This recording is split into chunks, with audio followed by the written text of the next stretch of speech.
Tonight, we're making a quick and easy veggie stir-fry. Perfect for a busy night when you want something healthy and delicious. Here's what you'll need. Start by heating a tablespoon of oil in a pan over medium-high heat.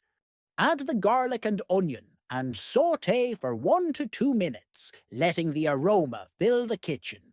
Next, add your bell pepper, zucchini, and carrot. Stir it all together and cook for about 5 to 7 minutes until the veggies are tender crisp. Drizzle some soy sauce over the veggies, stir well, and let it cook for another minute. And just like that, you've got a colourful, healthy stir-fry. Serve it on its own, or over rice or noodles for a complete meal. Look at that! Quick, easy, and delicious. Enjoy your meal